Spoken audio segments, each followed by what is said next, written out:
This podcast contains some explicit language. Viewer discretion is advised. Have you made attempts yourself? I have. And what did you use? Pills. The only thing that got me through, that pulled me out of a lot of it, was for my sister not to have to tell my 6 and 7-year-old at the time nephew that his TT was gone. The following podcast is a Frederick Films production, sponsored by the American Licorice Company.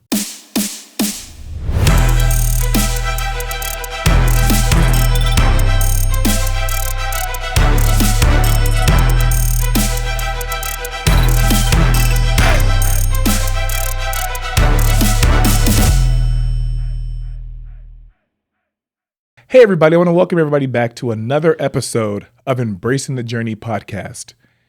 It is the wonderful month of May, which means we get to talk about mental health awareness. Everybody at some point in their life is going to be dealing with this.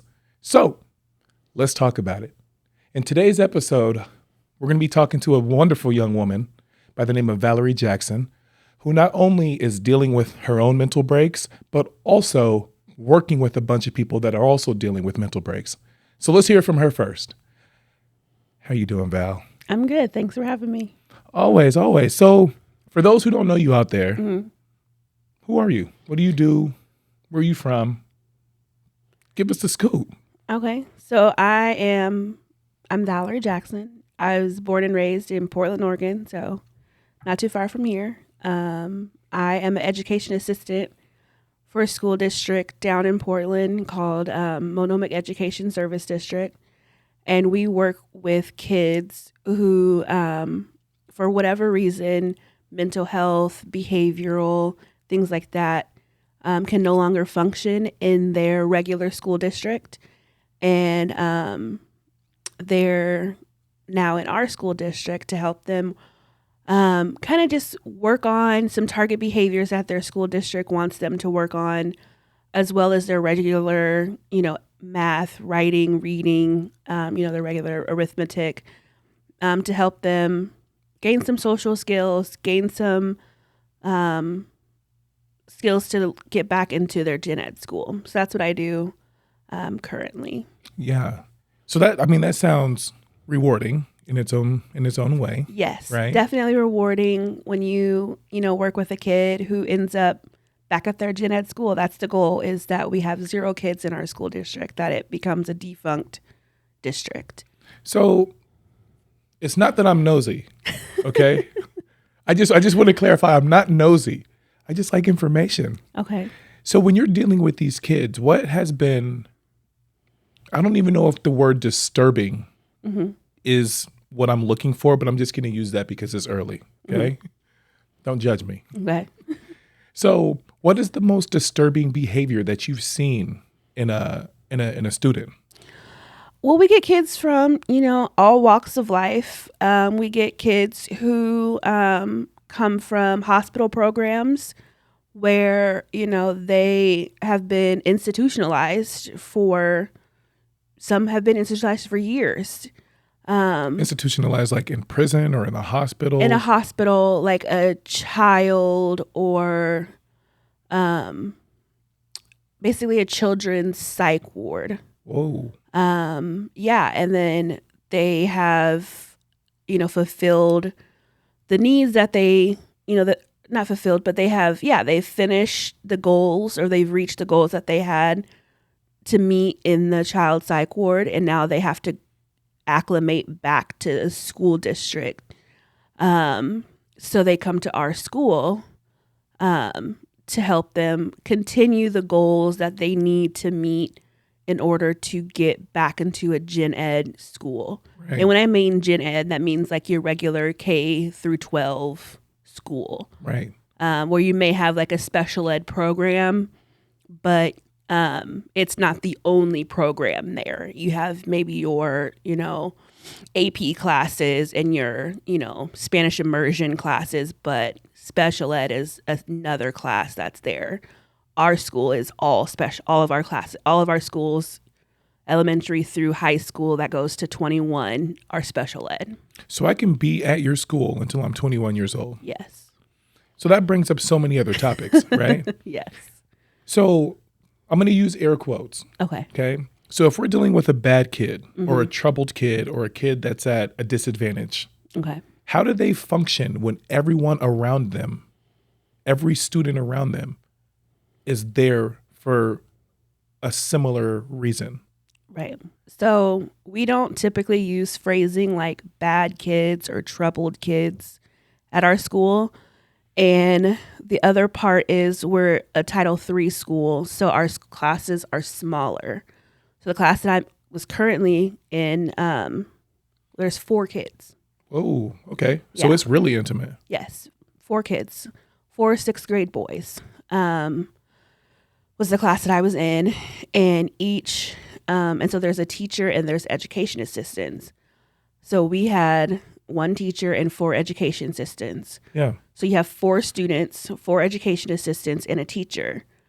So it's very hands-on that you can work with a kid individually, which, in a gen ed school, you're probably going to have 28 to 35 kids in a class, maybe 40 kids in a class, with maybe just a teacher, with most likely just a teacher. So it's very difficult if you have 1 kid in a gen ed school, right, who might be experiencing some troubles, some issues, maybe something's going on at home, and they're not really knowing how to regulate those emotions, so they're showing out in school. So at our school, it's a smaller class. They're working with, we have a school psych on staff, at least 1. And then we have occupational therapists, which help with dexterity and moving of the hands. And then we have a speech pathologist. So a lot of kids who come in. So we don't label kids troubled or bad or anything like that. Class sizes are smaller. And so each kid, with parental permission, will see outside, we call them social services. So they'll see maybe a school psych, or they'll see an occupational therapist 1 day or 2 days a week, depending on, what's going on. A lot of kids have social services outside of school. And does social they all services work together. encompass like a caseworker and Yes. somebody that goes and checks? Some will have caseworkers. Some will just have therapists, because the kid is having some mental health issues, and they might just have a therapist outside of school. So some who may be in foster care, which we have kids in foster care, have caseworkers, or some parents who maybe there was, some abuse in the home, and they're maybe back with the parent. There may be a caseworker that's working with them to make sure that the kid is coming to school regularly and that their abuse hasn't continued to being placed back in the home. So let me ask you this, because I've recently heard that there has been a lot of gang violence in the city of Portland. And you're dealing with these kids that are coming from these rougher backgrounds, whether it's at home or just neighborhood and things like that. When you're servicing a district where kids are coming from different areas and different neighborhoods, does that racial tension, gang-related violence, does it stop at the door? So I would say at the school that I work at, the kids' age that I work with, I don't see gang violence. Like, we obviously have racial tension. The use of the N-word has become more popular with the older kids, 5th and 6th grade. That's an older kid now? Well, at my school, older kids are 5th and 6th grade. And is it used by all? It's used, yes. It's become a problem where everyone's using it.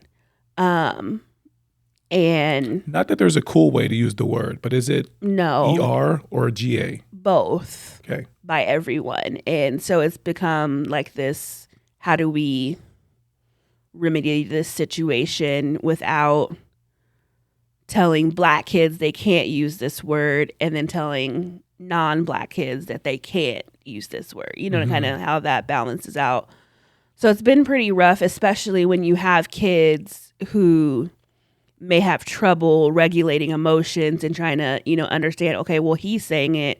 Why can't I say it in any context where it's how it's being on social media and things like that. And now what's happening. But like when you already have kids who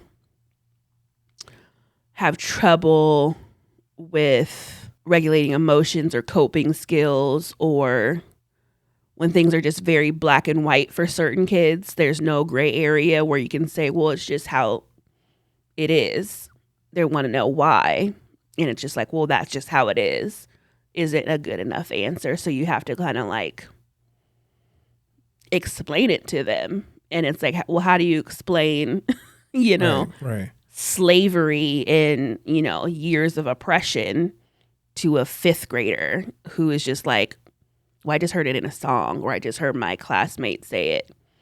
Mm-hmm. I just want to say it because he said it, kind of thing. So that's kind of what's been, or saying it out of anger. Right. Do you, so, and maybe this is more of like a space that I've had to operate in, but the attachment.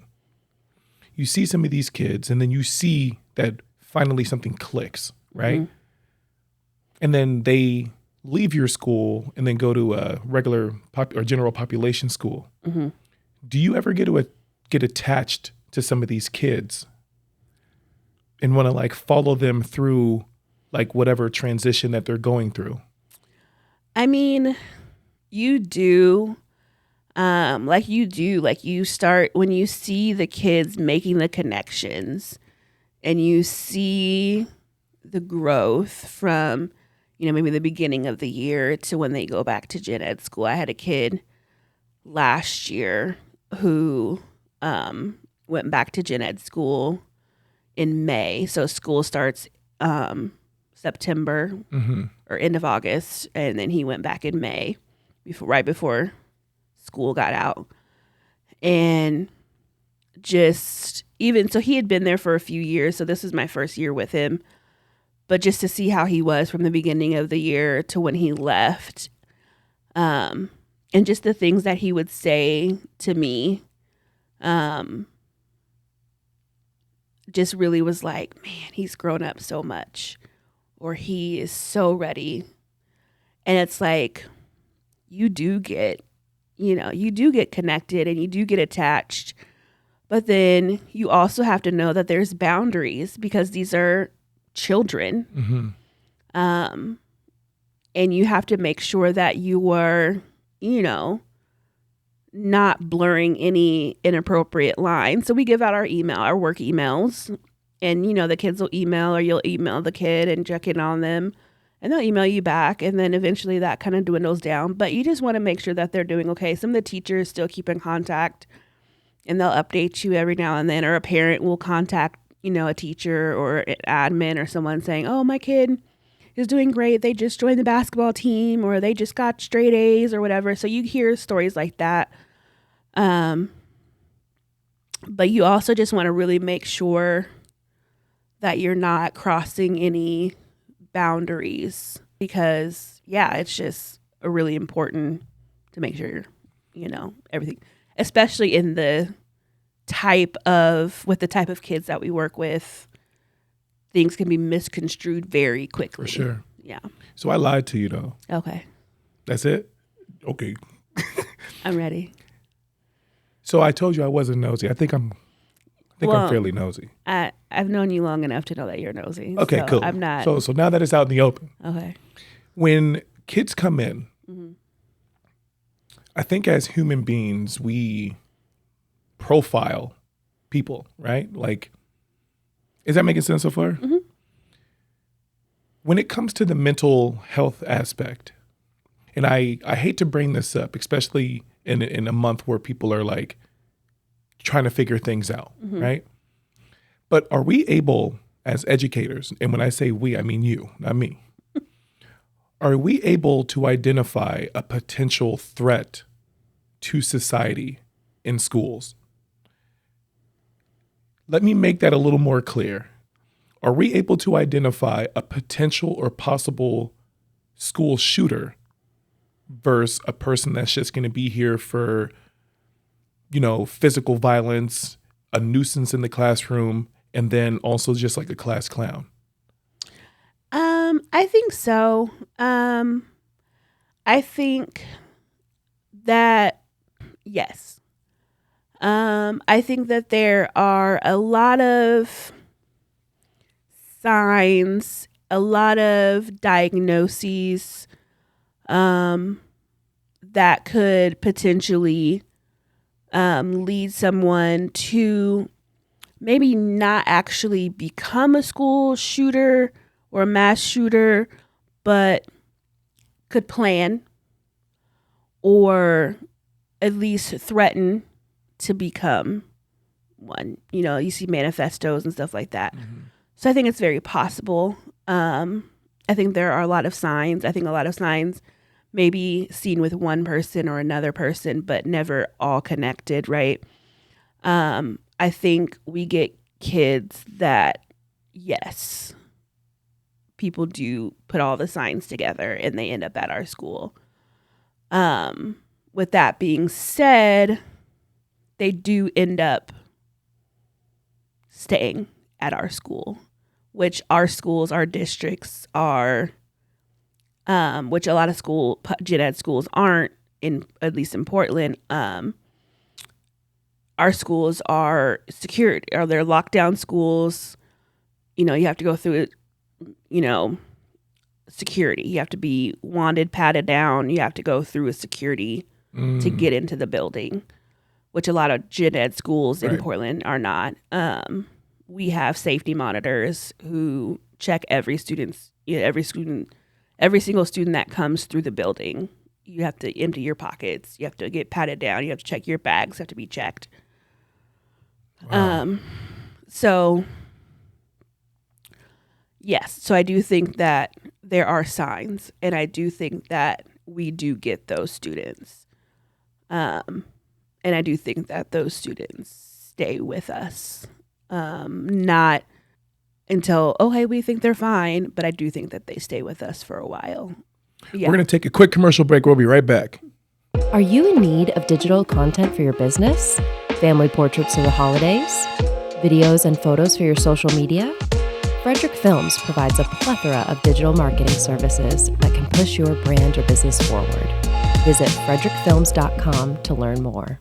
So if you're maneuvering around this school, and I'm a kid that is now, or I'm a student of this school, what does that say to my mental psyche about walking into a place where I have to walk through a metal detector, then get wanded down, then empty my pockets, then go on about my business, and then I transition from that to a regular school? So there's no metal detector. It's just getting, wanded down, and then you empty your pockets out in the bag. A lot of schools, you can't bring your bag into the classroom. And this is general? Mm-hmm. Really? Mm-hmm.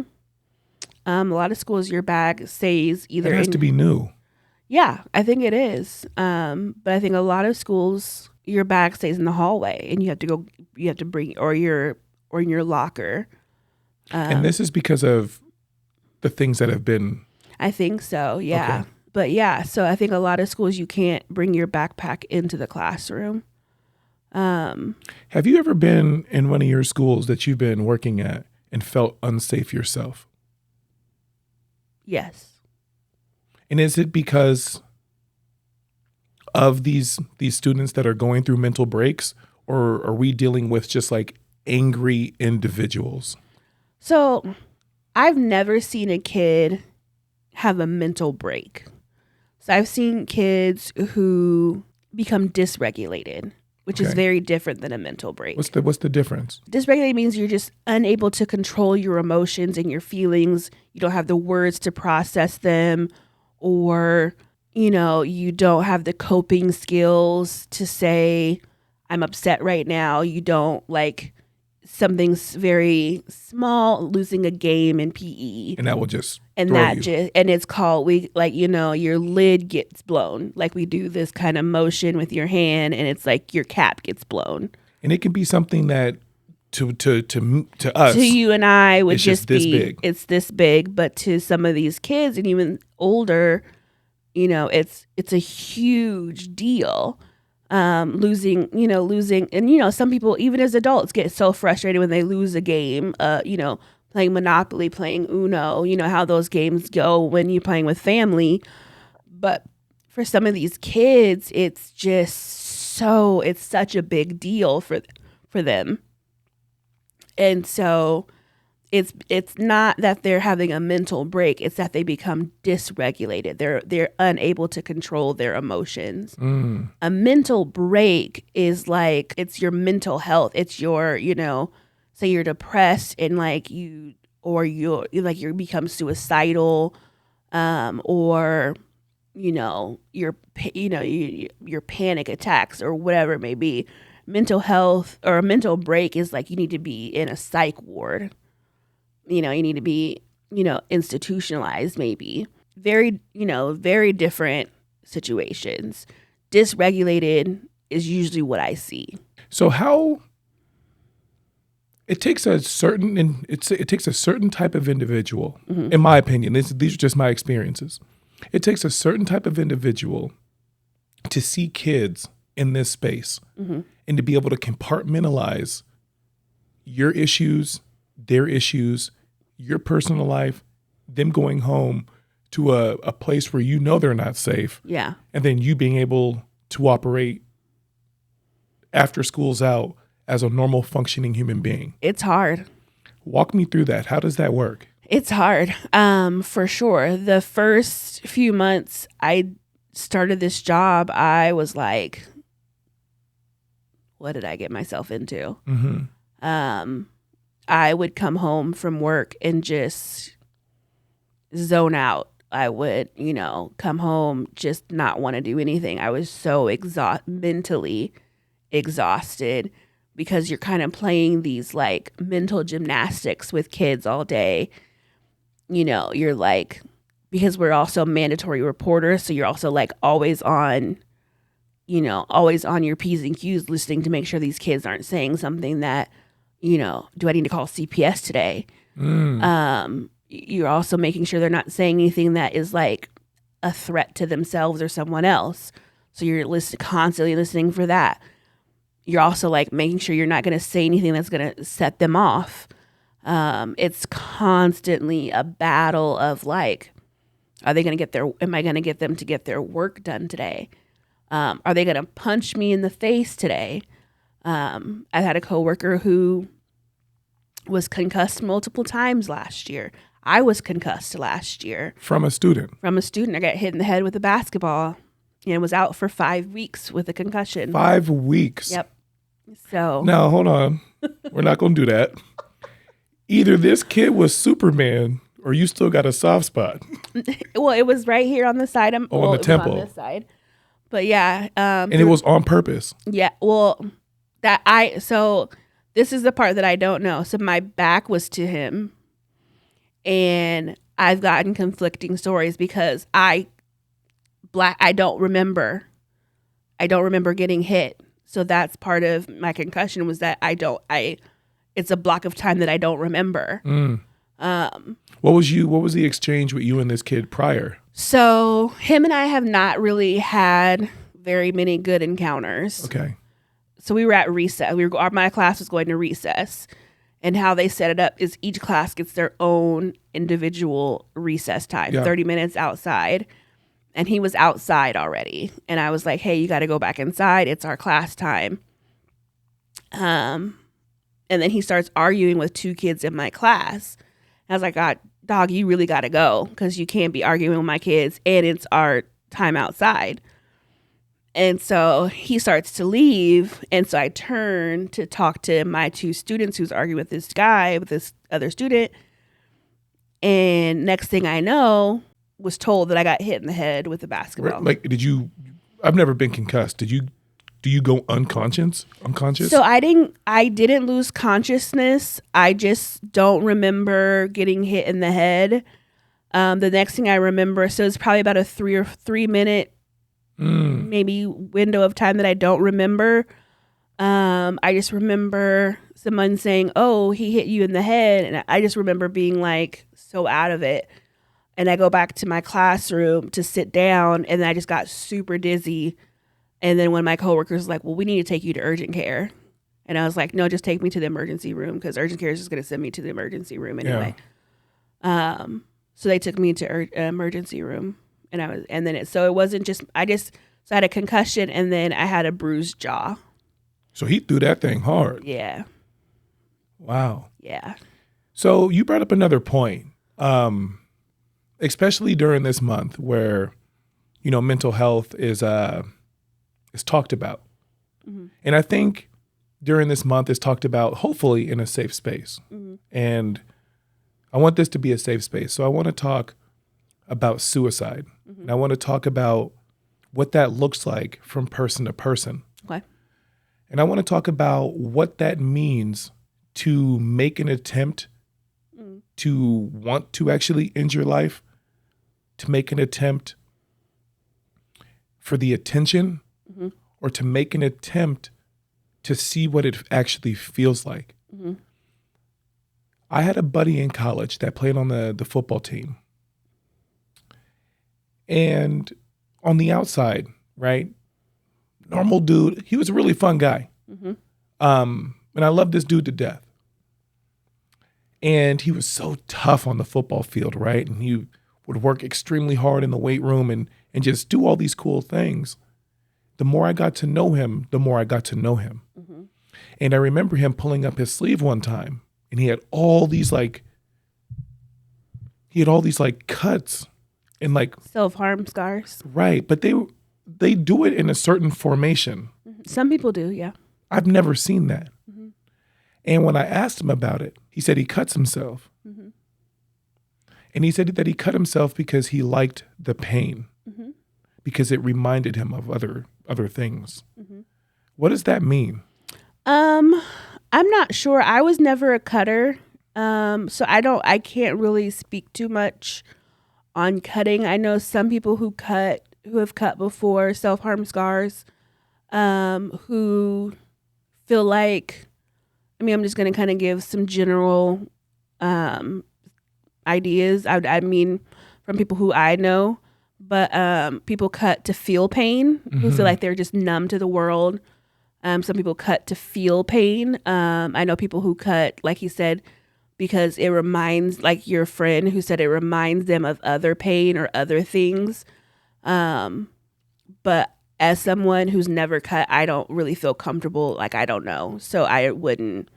Have you made attempts yourself? I have. And what did you use? Pills. So what's that experience like? And what got you to the point, if you're comfortable talking about it? Yeah, no, I feel I'm fine.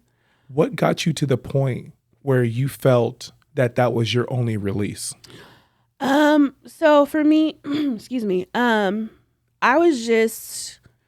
had battled, with depression and anxiety for a long time without knowing the names for it. Okay. I can remember going back to being in maybe elementary school and having my first panic attack. And it wasn't until probably my late 20s did I finally go to therapy, and they were like, "Oh, this is what you have. This is what it is. And we could help you with it." So, I then was like, okay, well, I don't want to take prescriptions because I don't want to take medicine for it because I don't want to be a pillhead. I don't want to be addicted to medicine. I don't want to, I don't want to rely on something. And then, so then my first, so just fast forward, my first attempt, my parents had recently separated. My mom and my sister, so my sister moved to Oklahoma, and then my mom had moved to Oklahoma, therefore, shortly after. And then my dad had went to Oklahoma to visit.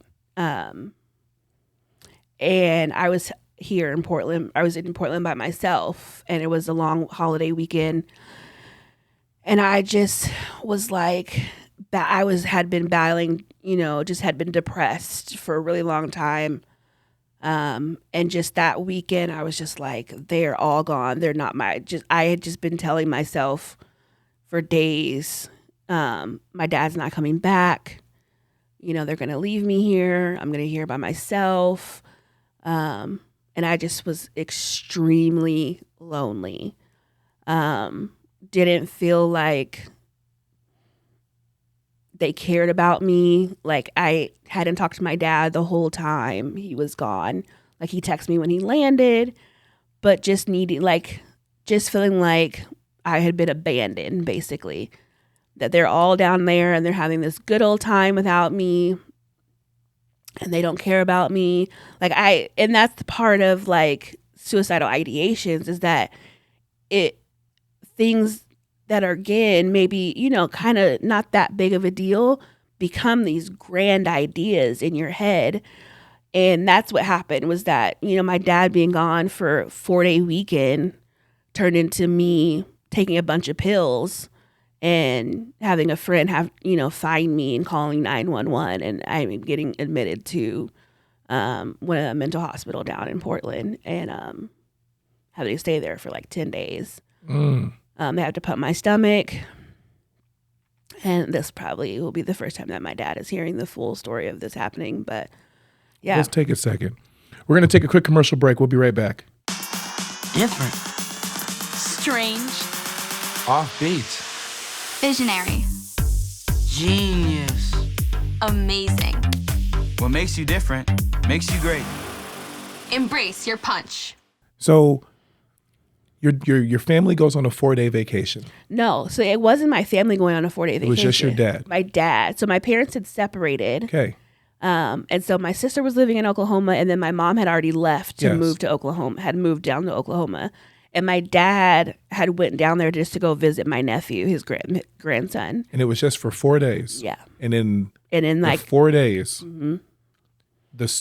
the story that you were able to convince yourself of is your dad's going to Oklahoma, and he's never coming back. Never coming back. And I'm leaving I've abandoned and I had a therapy session. Wait, how old were you? I was maybe like 28, 29. So you weren't on like the younger side of like naiveness or Full-grown adult. And you Yeah. were able to convince your mind and yourself that your father is going to a place that you actually have access to, right? That you can get on a flight, go out and do the same thing, but you convinced yourself that he was never coming back. Yeah. But it never crossed my mind. So without going into a lot of detail, I don't have a great relationship with my mom or my sister. So in a lot of sense, it felt like a betrayal. Right. That my dad was down there. And it felt like, oh, he's not coming back. He's down there. He's going to love it. He's going to have so much fun. He's not going to come back. And then I'm going to be here by myself. And then it was just going to be me here by myself. It's just going to be me. And they don't care about me like he didn't. He hasn't checked on me. How soon after your father leaving did this start happening? I would say the next day. So like immediately. Quick. Almost immediately. Almost. And why didn't you choose to pick up the phone and call? Because sometimes when you're in your, mental illness, rational thoughts are not, you don't have rational thoughts. Right. It's a lot of it is just irrational and intrusive. It's just, whatever you can tell yourself to justify your ideation. And that's what I did. I was like, it doesn't make any sense for me. I'm like, I'm not going to bother him. He's on vacation. We're so intrusive thoughts. Mm-hmm. Your logical mind is telling you like, Val, he'll be back. My logical mind is not My logical mind is not functioning. At that point. It's completely being drowned out by my irrational thoughts. So there's not like, like in the cartoons where there's like the angel and then the devil. Yeah. There wasn't any of that. No. It was just irrational. The only negative things were coming and feeding you. And then I had I went to my normal therapy session, and my therapist was like, are you okay? And I was like, no, I'm just living in the darkness. I said something so out of character for me. And he's like, are you okay? And I was like, no. And he's like, what's wrong? And I was like, no, he asked me, he's like, are you thinking about killing yourself? And I was like, How did he bridge that gap? I don't know. Well, I had been seeing him for quite some time at that point. Maybe. But it was just that cut and dry. Yeah. And I really want to emphasize that it being that cut and dry. And I learned this in a training. But yes, if you suspect a friend, a family member, a coworker, if you notice a drastic change and you think they are suicidal, ask them. Don't beat around the bush. Don't beat around the bush. Don't just, is everything okay? Because they're going to tell you, yeah, I'm fine. But if you get comfortable with asking someone, are you thinking about harming yourself? Are you going to kill yourself? Then that can save somebody's life. That just right there. Yes. Because I think this is just my experience again. People tiptoe around it because it's Absolutely. such a sensitive subject. Yes. And you don't want to offend someone. Yes. Or feel like you're the person that set them off. Yes. But what you're saying, actually being in this space and living through this, that it's okay to do that. No one who in the history of whoever has been suicidal has gone on to commit suicide after being asked if they were suicidal. Doesn't happen. If I'm suicidal and you ask me if I'm suicidal, I'm already suicidal. You haven't triggered me. You haven't put it in my head already. I've already been thinking about it. People have already been thinking about it. What was it like being in the psych ward? Oh, it was hell. It's hell. So what is it effective? When you say hell to me is a place that would scare me to the point where I don't want to return, right? What was hell for you? So, when you go to the hospital and they come and they do that. They check your vitals. They take you to ask what medication you're taking. They do all that. And then you go in and they take your clothes and they put you in hospital clothes. Mm-hmm. Like the gown or something different? It's like a shirt and pants, Okay. like a hospital shirt and pants. And then they put you in this big old room with just recliners. Like reclining. Like reclining chairs. Okay. And it's a big room.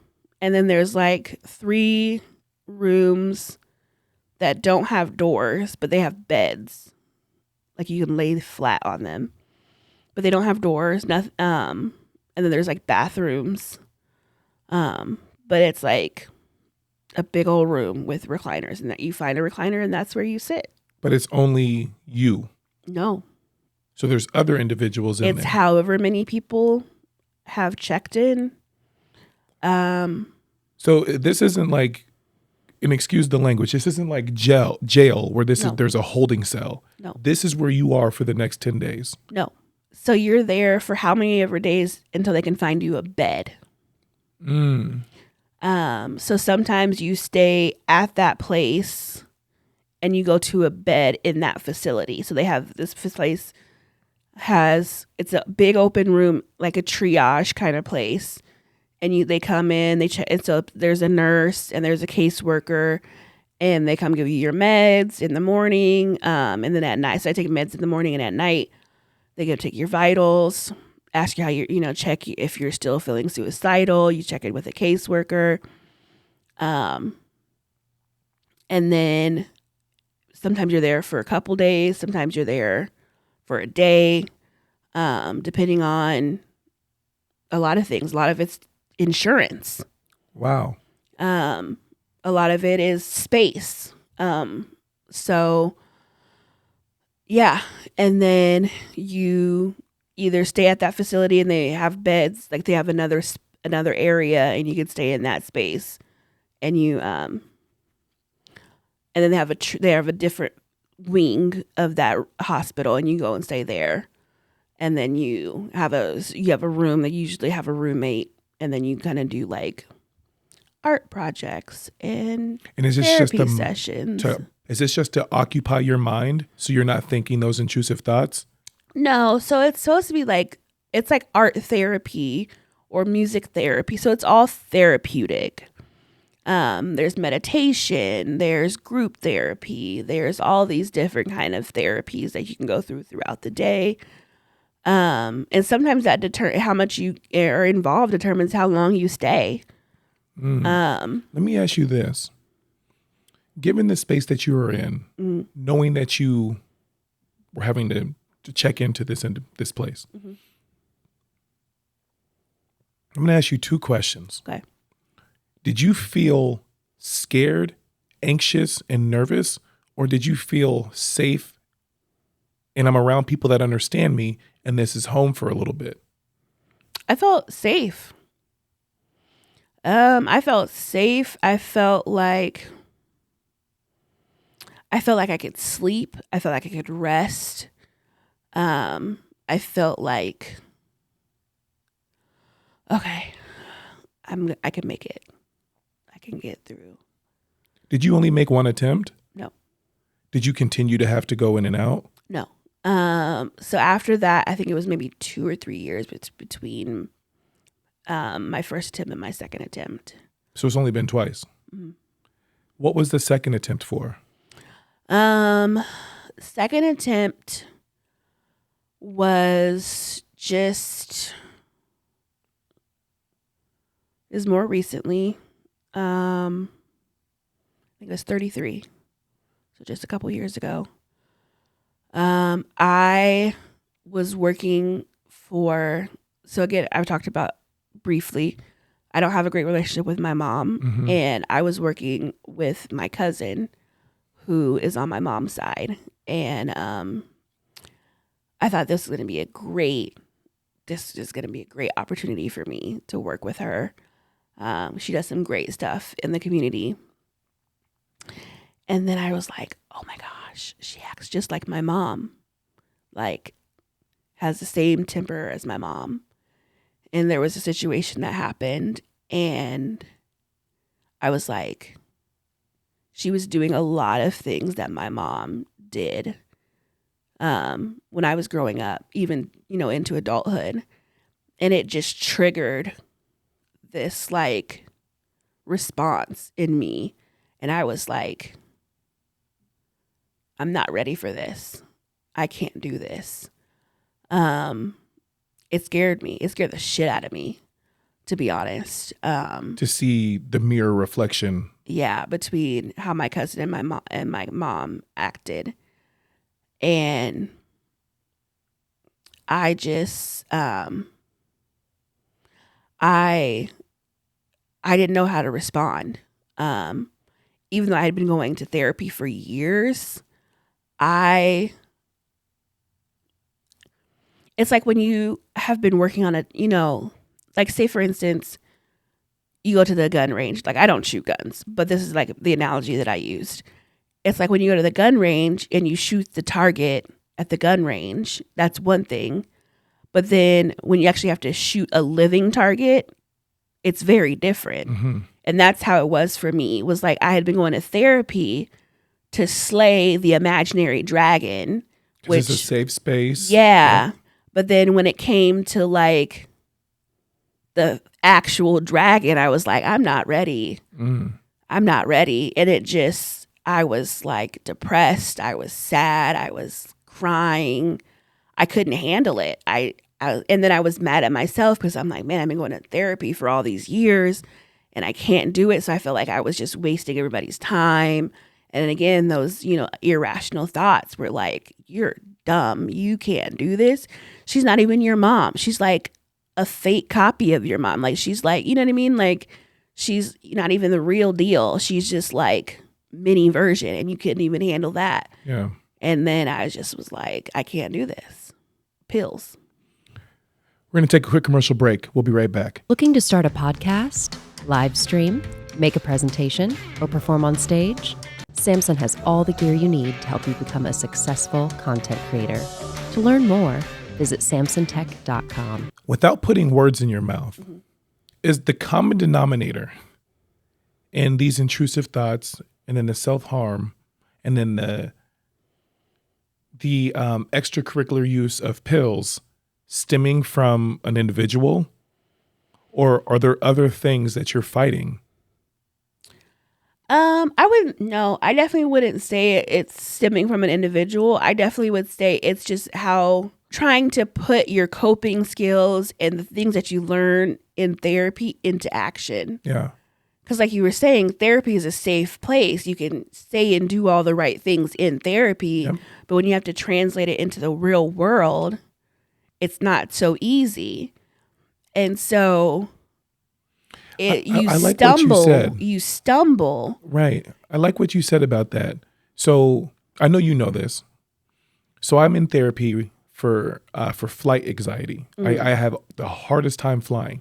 And it's weird because I'm backed by an airline, right? Yeah.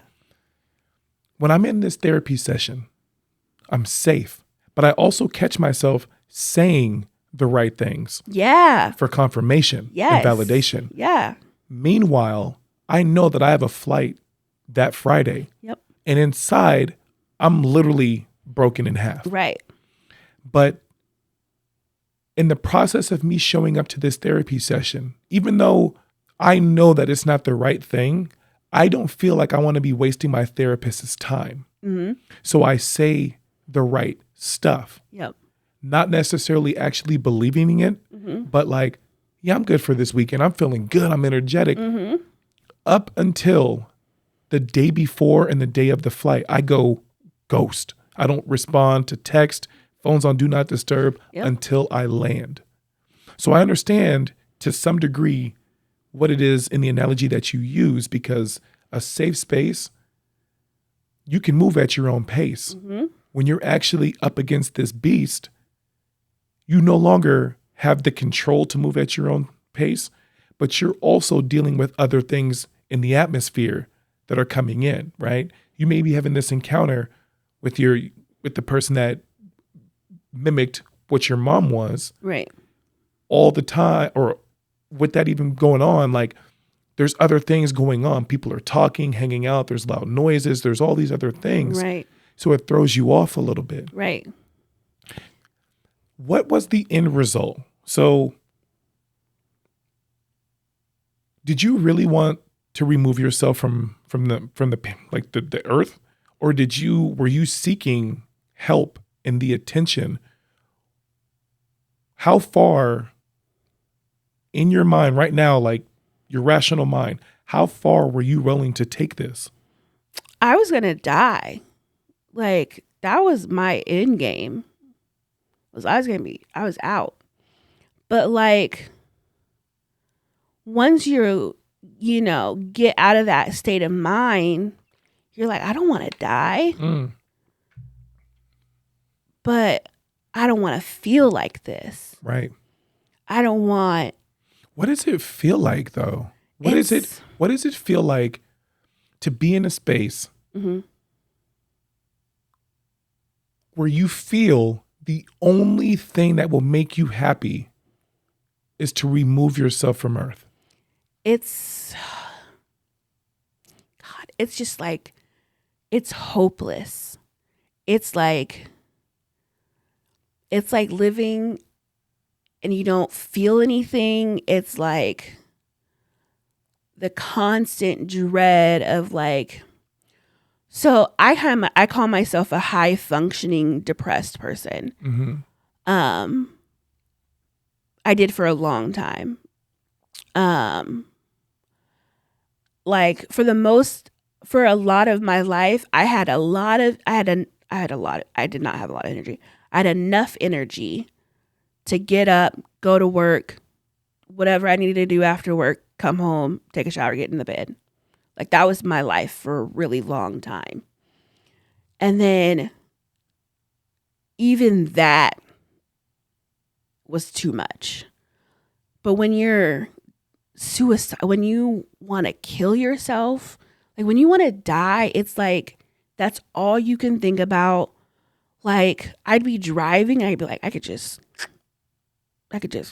Even if somebody that you loved was in the car, you would still have those thoughts? If somebody else was in the car, no, my thought would be like, okay. Because I lived with my dad at the time. So I'd be like, okay, well, how can I do this and not leave a mess for my dad? Yeah. And then, or how can I do this and my grandma not find me? Because that was like, these are things that you think of. And then honestly, God, I'm going to cry. And I was trying not to. The only thing that got me through, that pulled me out of a lot of it, was for my sister not to have to tell my 6 and 7-year-old at the time nephew that his TT was gone. Mm. That was the only thing that was like, okay, you got to get it together. Because he had already suffered loss at such a young age. Right. I was like, I can't do that to him again. He's a baby. He's a baby, 6, 5, Right, 6. right. And that was like the only thing that was like, you got to get it together. Because you can't be the other reason why he experiences loss. He should not experience loss at this age. He's too young. So I was like, we're not doing this to him. That was it. But it's just like, it's all you think about when you wake up in the morning. You're like, fuck, I'm still here. Like It was that bad. Yeah. So when you would be in that space and you would see these people that you were surviving for, would that rejuvenate you, or would it make you have more guilt and shame? It was a lot of guilt. Because he's looking at you as this peer individual, and you're looking at him like, I'm hiding. I don't want to put words in your mouth, but like, I'm hiding this pain. But none of it, he didn't see any of it because he didn't live here. He didn't live in Portland, but it was just like, I just didn't. And obviously that's a huge burden for a child. Mm-hmm. So obviously I would never want him to know that. But it's just like, I just felt guilt. It was a lot of guilt after that. It was just like, man, and then, so they kind of send you in another spiral, because then you feel bad that you put this weight on this child, or, whatever. But then you're like, I did what I had to. But then you rationalize it and you're like, well, I had to do what I had to do to survive. And then you do what you need to do. And then you go through all your therapy. And then you're like, okay, well, it's fine because I didn't kill myself. I'm still here, And then it's like this thought process of like, okay, we're still here. So let's not do that again. Let's actually do the steps. Like let's actually do the therapy. Let's actually do the work. And so, is it worth it? And yeah. I know that sounds like a silly question, but is it worth it? Yeah. Because I'm not a high functioning depressed person anymore. Yeah. Do you understand how many people would be affected if you chose to remove yourself from Earth? And I'm trying to say Earth as like the most political way. Mm-hmm. But do you understand how many other people would be affected by the loss of Valerie Jackson? In the time, no. You don't think about that. But now, yeah, absolutely. What steps have you learned and that are actively learning and doing for when you get in this space to know that you can call people, mm-hmm. that you can remove yourself from these ideologies of like, I don't need to be here. Mm-hmm. Because the weird thing is, and it's not weird, the situation is there's more people that are probably tuning in right now that don't have the strength that you have. Mm-hmm. They don't have the know-how, the bandwidth, the capacity, nothing. Mm-hmm. I've been depressed. Mm-hmm. I've been sad. Mm-hmm. I've been down. I've even had those intrusive thoughts. Mm-hmm. And it's easy to lay down and give up. Mm-hmm. And it's easy to roll over and just take the beating. Me too. I was driving on the freeway one day. I was driving on the 805 freeway in San Diego and was just like, nobody would care. Yep. The issue is, as I went through with it, Val, I took my coach's car and I'm banging this brand new Escalade against the guardrail on the freeway. Yeah. I turned the lights off, closed my eyes, put my hands over my eyes, and was just like at peace. Yeah. And it scared the shit out of me. Mm-hmm. It scared the shit out of me how powerful this is up here. Yeah. And how much of this I actually truly believed. I don't know if I have the strength to go to a psych ward and make it out. Because for me, and this is just my feeling towards this, I would feel that would be the dead end for me. Mm-hmm. When I asked if you felt at peace or if you felt scared, what I was really asking you, what was it like being around other individuals that have tried different attempts than you? Maybe they didn't use pills. Maybe they cut. Yeah. Maybe they used weapons. Mm-hmm. Maybe they put themselves in a situation where someone was going to take their life for them. Mm-hmm. What's the relationship like with your dad now? Does he feel extra pressure by you? So to go back to your question about, or your statement about other people that are in the, I don't like to call it a psych ward. I like to call it a mental health facility. But there were other people that, so it's not just for people who have attempted suicide, but there was a girl who had bandages around her wrists when I was there, and it's just, I think the thing about it is when you get there, you're so not concerned.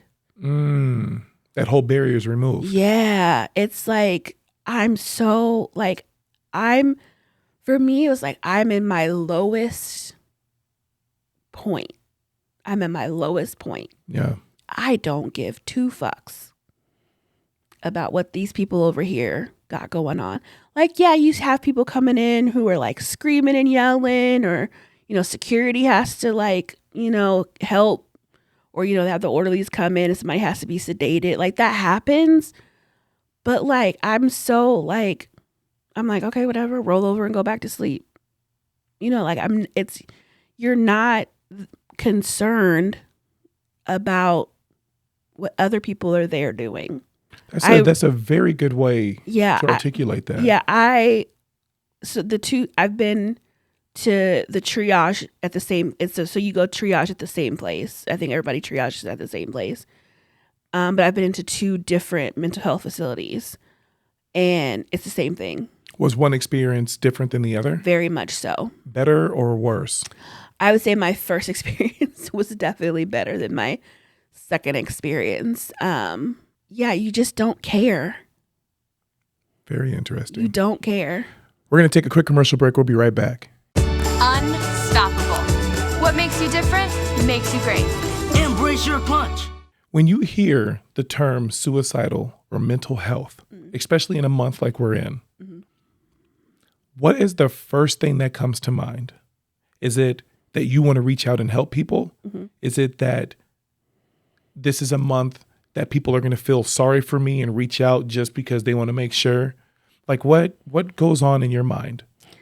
I'm hoping, I'm like, man, hopefully this is, this will be another month where we can be a month closer to ending the stigma of mental health. So what's the stigma in your eyes? I think there's a lot of stigma. I think, we're both Black. I think in the Black community, mental health is just something we don't talk about. Facts. Facts. You know, we don't talk about being depressed or what are you depressed for? Why you got all this stuff? You know, what are you depressed for? Or you need to pray. Like praying, no, and I'm not bashing prayer. You can pray, but you might also need to see a therapist or, talk to somebody about it. Or we just want to pretend like it doesn't exist in the Black community. Black men men in general, we don't talk about mental health enough with men. Do you think that people actually want to hear that though? I don't care if you want to hear it or not, to be quite frank. Well, that settled that. Because the rate in which people are dying, LGBTQ teens are dying because they're being bullied. I don't care if you want to hear about it. If you're gonna be in my circle, you're gonna hear about it from me. Mm-hmm. I don't care, quite frankly. If you like it, if it makes you uncomfortable, we're gonna keep talking about it till you uncomfortable or till you're comfortable with the conversation. Yeah. The rate in which men are dying by suicide, we're gonna keep talking about it. And I'm glad there's a month. It should be more than a month, but we just gonna keep talking about it until people are comfortable with the conversation. And I'm really glad to see more like celebrities talking about it. Kevin Love talked about it. Kevin Love for the Cleveland Cavaliers. He's from Oregon, from Lake Oswego. Talks about it a lot. DeMar DeRozan, John Wall, NBA players. Michael Phelps talked about it. So I'm glad seeing that we're seeing more prominent male athletes talk about it. I think that's a great start. I had a roommate when I was living at the Olympic Training Center in San Diego that took his life. Yeah. And he took his life after writing a note and calling the police, telling them where they can recover the body. Yeah. All the while, this guy was my roommate to the point where I could reach out and touch his arm. Yeah. And I never, ever, ever noticed anything. He was just always so happy. Same thing we could say about Robin Williams. Made millions of people laugh for decades and took his own life. Mm-hmm. That just recently, Stephen Twitch that worked on the Ellen Show, danced, made people laugh, danced, was on So You Think You Can Dance. That's where he got his fame from. Recently killed himself. 40 years old. Just celebrated his 9th year wedding anniversary with his wife. Has 3 young kids. And took his own life in a hotel room. Or in a motel room. 40 years old. I'm 35. Right. So much life ahead of you. So much life. Knowing what you know now, at the age that you're at, what would you tell yourself right now, sitting in that same room with you, the first time you made this attempt, knowing what it is that you know now, knowing all these people in this world that are counting on you to show up, to be there for the advice, for the laugh, for the comfort, for the nurturing, for everything that you provide. What would you tell yourself, looking at yourself, sitting next to you? What would you tell yourself? I would just say, it sounds cliche, but I would just say sometimes you gotta go through the hard stuff, right? You gotta go through the hard stuff in order to appreciate. You know what? I'm not gonna say that because you don't have to go through the hard stuff. Don't go through the hard stuff if you don't have to. We don't have to do suffering.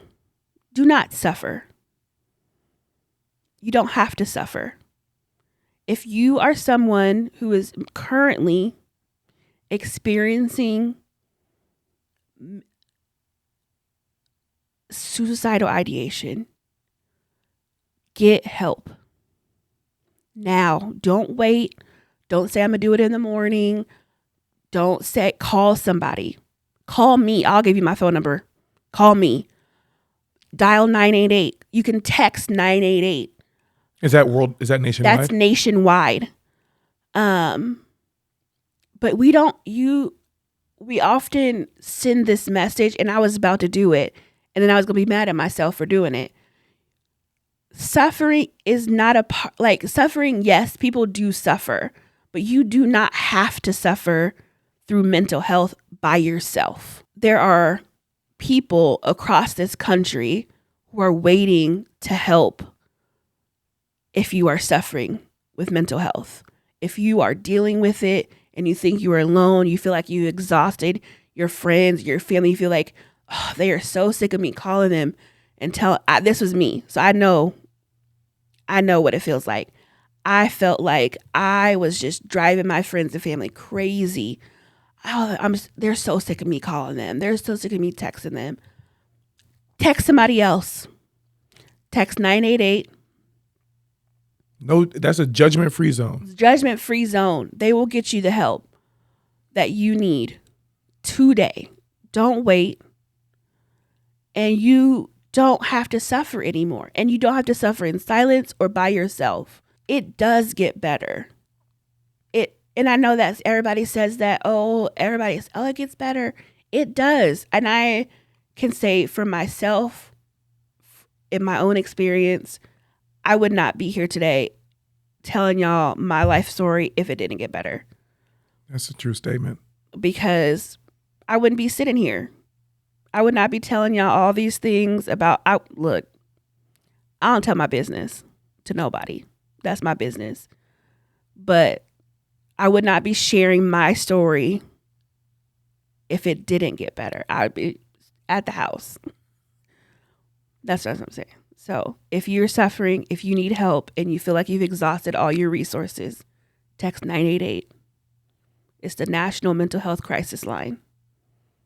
They can help you. Don't wait.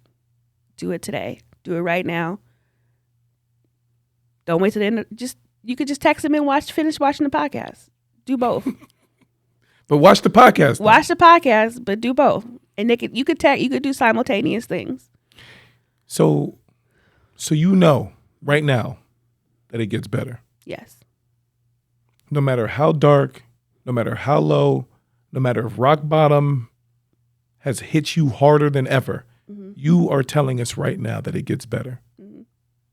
But just do not hide from it. You don't have to do this by yourself. No. And that's the thing that was for me, was that I felt like, man, I got to be so annoying. My friends, my family probably sick of me. I'm sure my dad is so done with me texting him or calling him all the time. But guess what? I don't care. I'm alive. Things are going well for me. I'm just, I'm doing well. And when I say I'm not a high functioning depressed person, like, don't get me wrong, I love to sleep, but that's not all I do. Like I have a great group of friends. Norris, no, great group of friends, just doing things where I'm like, I don't just go home and it's not that I'm not just doing the bare minimum with my life anymore. I'm going out, I'm doing things that I'm like, man, I'm out here kicking it. I hadn't done that in years because I was just had enough energy to go to work and come home.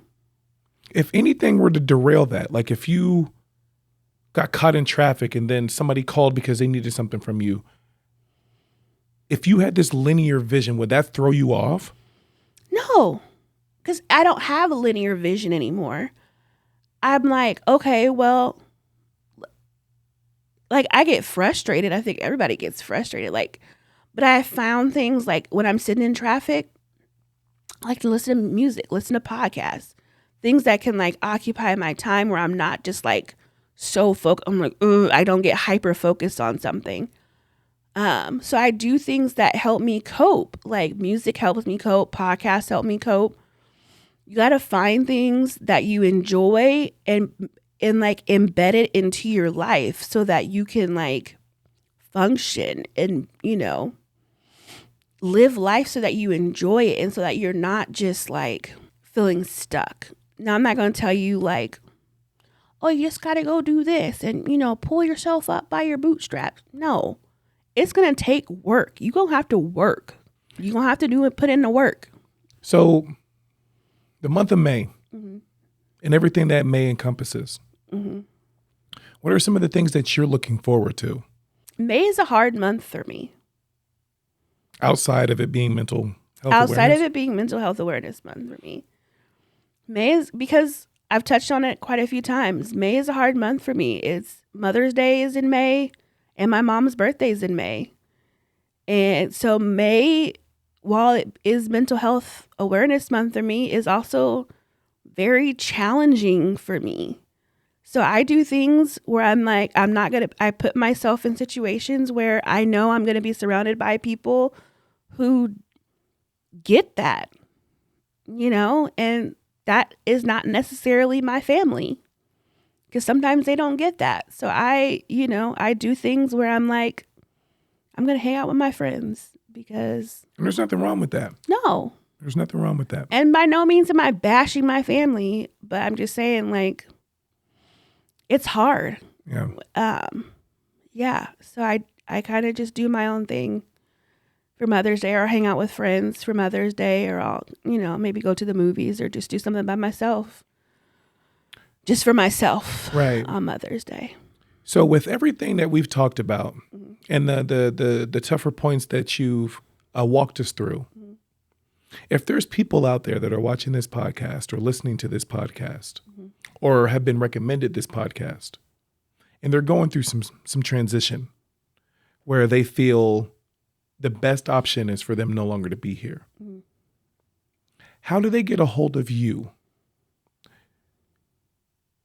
to have someone who's been there relate to what it is that they're going through? Because I can imagine, and again, this is my experience, I felt like I was on an island by myself. Yeah.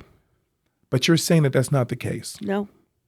So if I dial 988, or if I'm watching this podcast and some of the things that you've actually talked about, I'm currently dealing with, is it okay for us to reach out to you directly? Yeah. And for you to be a resource to get us in contact with people that can help or recommend certain things, especially if I'm living in Portland? Absolutely. Perfect. All right. So everybody that's been watching, Valerie has touched on some really, really tough things. And it takes a strong individual to put their feelings out there and their emotions out there, especially in the climate where there's so much judgment that's able to be passed. She's a dear friend of mine. She's close to my heart and my family. And again, this isn't the first time that I've heard about this. And I'm just thankful every day and every opportunity that I get to spend with her that she's strong enough to be here. So again, with her being here and her telling everybody that it does get better, I just want you guys to know that it does get better. We're going to put a link. We're going to put the phone number. We're going to do everything that we can to help you guys get the resources that you guys need. And with Valerie's consent, she said that you guys can reach out, even if it's just to talk, grab coffee, whatever the situation may be. But I do want you guys to know that you're not alone. Thank you for tuning in. We'll see you guys soon.